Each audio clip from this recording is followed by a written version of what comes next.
Good morning.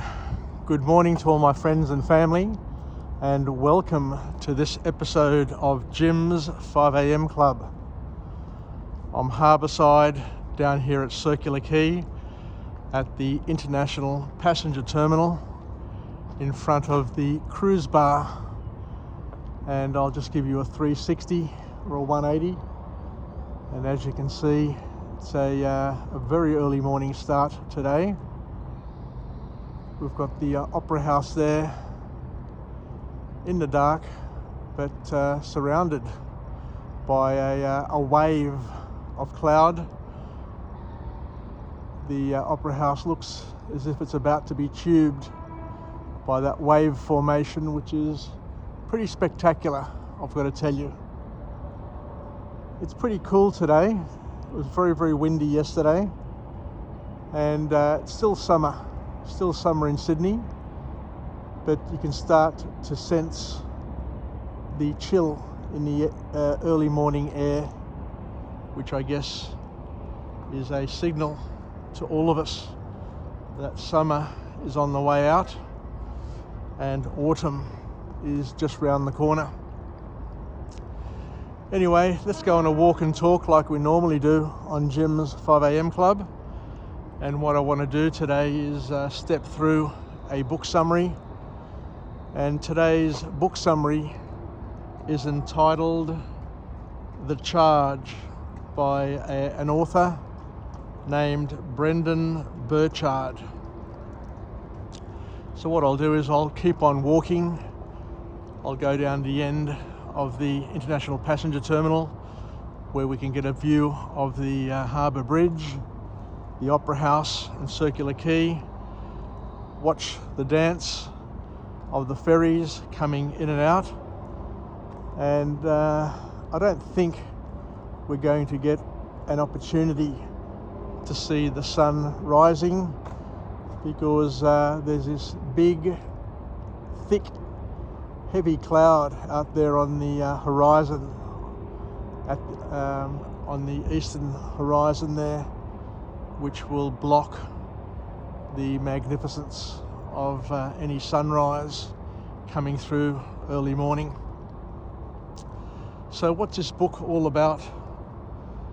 Brendan Burchard basically calls us to action and talks about the importance of activating the 10 key drivers in our lives, the 10 key drivers that enable us to feel our humanity and help us, I guess, regain a fulfillment and a fullness in our humanity and bring us, I guess, joy and satisfaction through being able to, first of all, identify what the drivers are.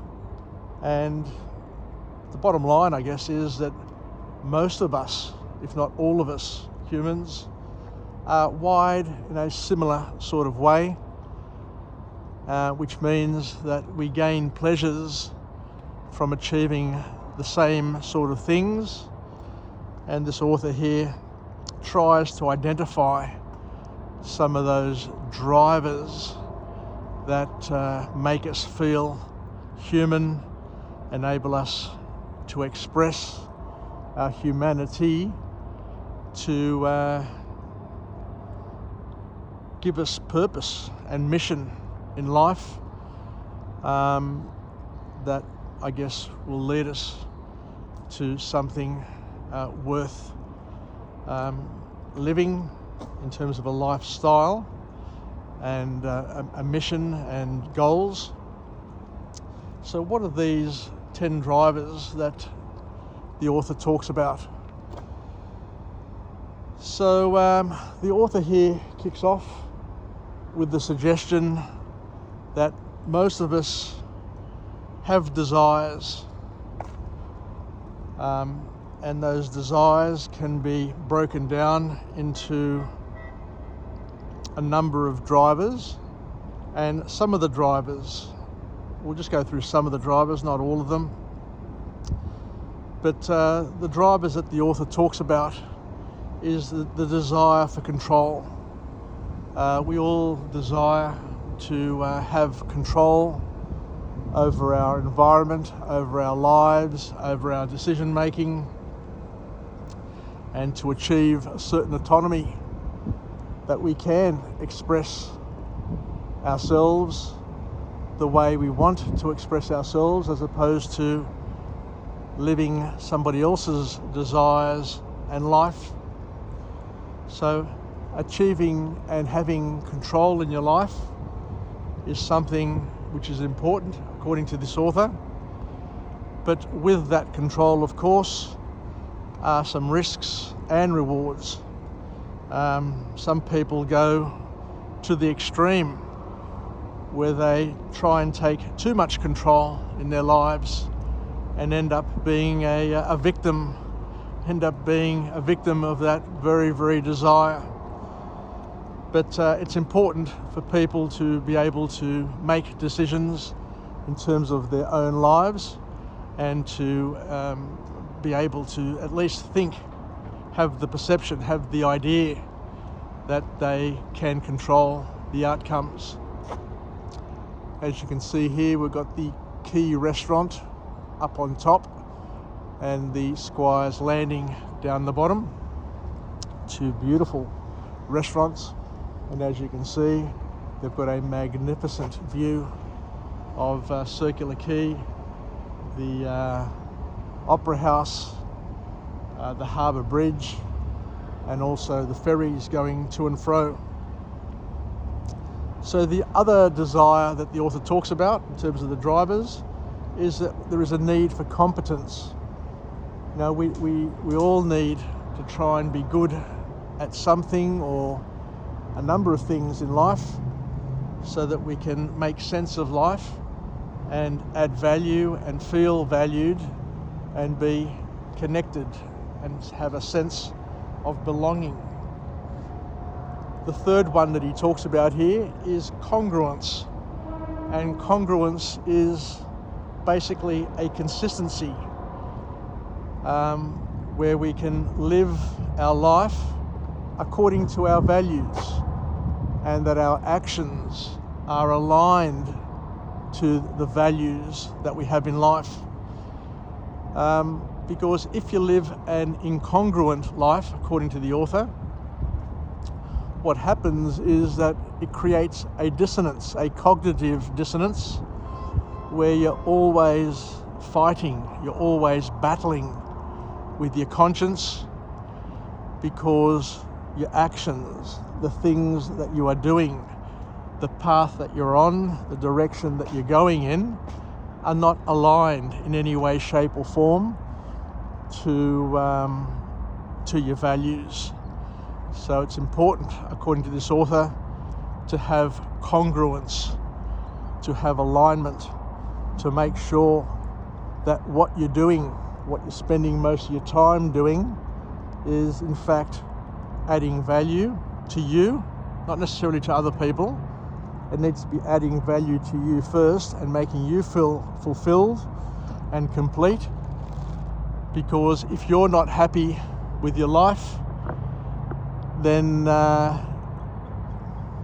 what can we say? If you're not happy, then you're not basically living the life that you're living, and you're not expressing the real you. So the next point that the author makes here is that everyone has a desire and a driver which calls us to action and attracts us, where we need to make connection, to be connected. As we said before, the sense of belonging, and that's why we form family connections. We try to be part of a community, a group, and this whole thing about being connected cannot be underestimated, because it is dramatically important to each and every one of us. The other thing that the author talks about here in terms of a driver is the need to change. I guess most of us are trying to change the world in some way. And I guess we realise after a point that in order to change the world, the first person or the first thing we need to change is ourselves, because the one who changes themselves will see remarkably the magic that by changing oneself, the world will change around you as well. The next driver on this list is challenge. I guess we all need to be challenged in order to grow and develop and become better versions of ourselves, because if we stay too connected and too invested and too rusted on to our comfort zone, then we're not going to be able to learn much. We're not going to push ourselves. We're not going to be able to lean outside that comfort zone and experience the wow. Because I guess we all learn sooner or later that the wow exists just outside of our comfort zone. And if you're too comfortable, and if you enjoy sitting back, relaxing and just cruising, then what you're going to end up doing is not achieving your goals, but you're going to be invited or absorbed into somebody else's vortex, and you'll be doing the things that they want you to do. So we're going on, and the author talks about here about being creative and have a creative connection to the world. So we need to basically do things to express ourselves, and there's a certain level of consciousness that we need to once again tap into, express and be part of. So they're the 10 drivers that the author talks about. But once again, the author tells us that things can be counterproductive if we're not careful. Because as we said before, if you try to be too controlling in your life, you want to control too many things in your life, then in order to gain greater certainty, because our need for control is basically to generate certainty, because people need a certain level of certainty, others more, others less. But this need to create certainty sometimes, as we said, is counterproductive, and it's counterintuitive, because what it actually does is it leads us to less control and less certainty. So there's a fine line between being in too much control and being too much out of control. And as we said, and as this author tells us, that it can lead to challenges. The author then goes on to talk about the importance of not living a caged life. This is an interesting way of describing it. To not live a caged life, which I guess suggests don't be too rigid in the things that you allow yourself to do, because what it may do is it may be the cell, the jail that keeps you from being who you are and keep you from fulfilling the dreams that you have and the ambitions that you may have listed at some time in your life. Because every parent wants their child to live out their full potential. And as we're saying, we want each and every person to fulfill their life and to live their life, but to fulfill their own expectations and their own dreams, rather than to be victim to other people's dreams for them and expectations of them. Because we need to understand that society will actively try and predict your future, but only each person can actualize their future. And that future doesn't necessarily need to be what other people think, what other people expect, but rather what you want and what God's plan is for you. So it's a very interesting analogy, the one about being cautious of living a caged life. I like that. The other thing that the author talks about here, once again, is quite powerful as well, is where he says that it's important not to be restrained by others' assumptions. As I mentioned before, we are surrounded by people who are trying to put us into a box, who are trying to restrain us and keep us from changing, keep us from growing. Because when you change, when you grow, when you become different, it impacts their life in many ways.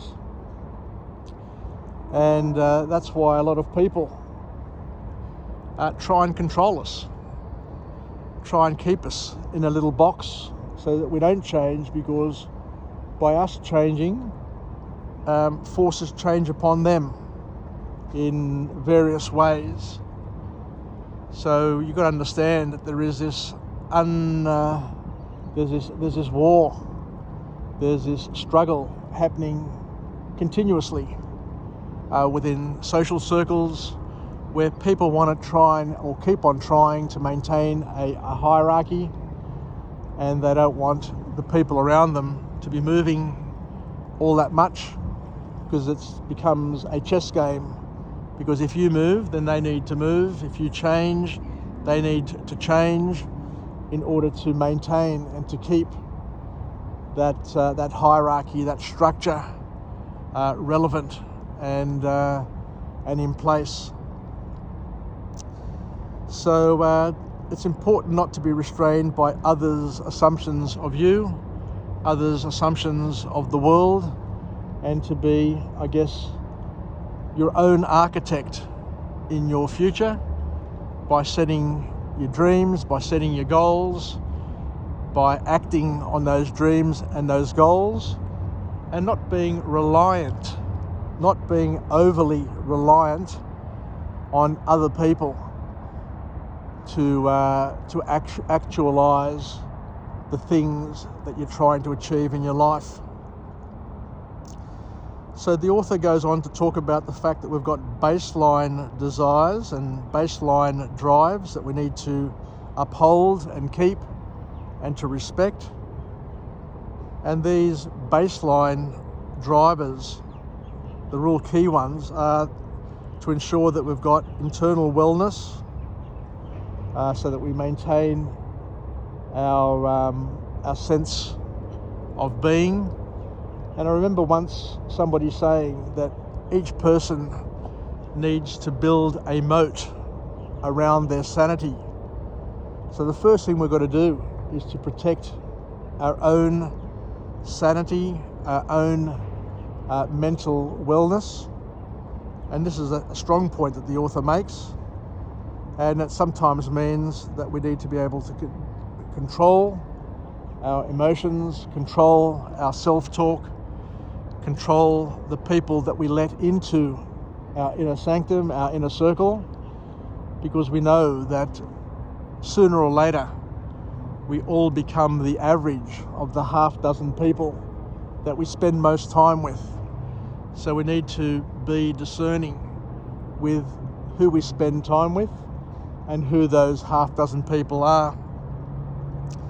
And we also need to build our capability, our skills, so that we are able to deal with the sets of challenges, the wave set. As you can see, the wave just coming in to Circular Quay at the moment. What happens in our life is that there is a pattern of challenges which come one after the other after the other. Sometimes they come all at once and create an enormous tsunami that could overwhelm one if not careful. So we need to live in accordance, and the accordance, according to the author, is how we see ourselves rather than how other people see us. Because other people see us based on slithers of information, slithers of connection, and it may not be a true reflection of who we are. I remember one person once describing it as a Rubik's Cube view of the world. Just like each person has different colours, has different elements to them, different sides, different boxes, different little cubes, different colours. A lot of people will measure us, will judge us just on one little cube that they've experienced. So for example, if somebody works with you and you show some anxiety or anger or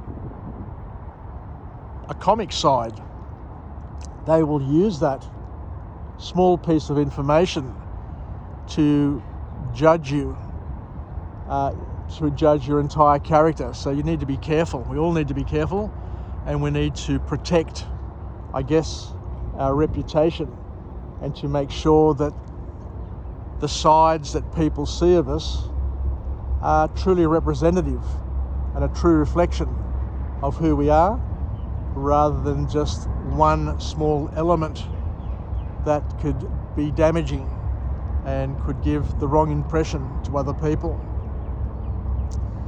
So we're coming to the end of this book summary. I didn't think I was going to be able to talk for 20 minutes.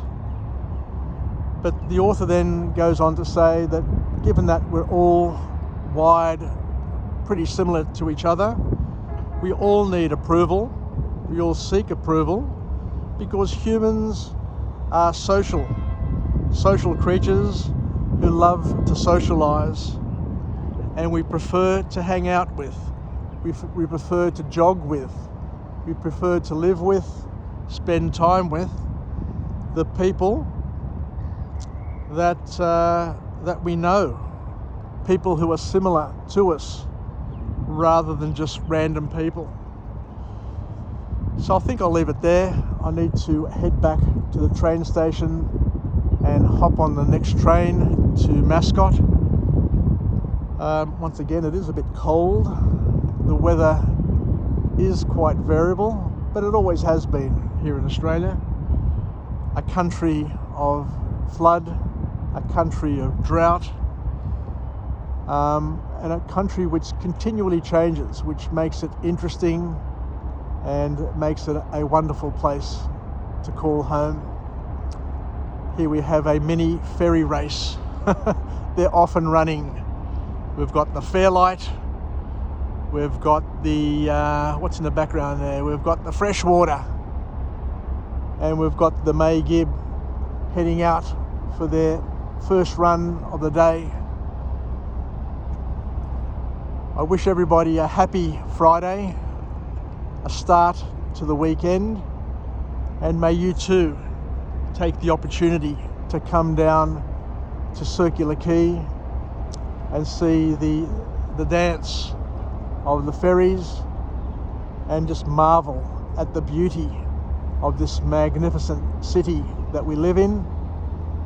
And as I normally do, I take great pride in Jim's 5am Club at highlighting and showcasing the absolute beauty of this country that we live in, and I try, where possible, to overlay it, to complement it, to supplement it with an empowering message that can hopefully allow us to go on our merry way, to go in separate directions and live our lives so that we can live, learn and pass it on, and basically express ourselves and be the best possible version of ourselves that we can be.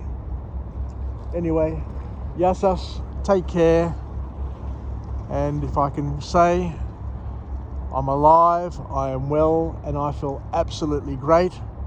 And it's an affirmation that I encourage each and every one of us to apply every single day to remind us how lucky, how very, very lucky we are to be living in this country in this point of time. Take care, everybody, and bye for now. Cheerio.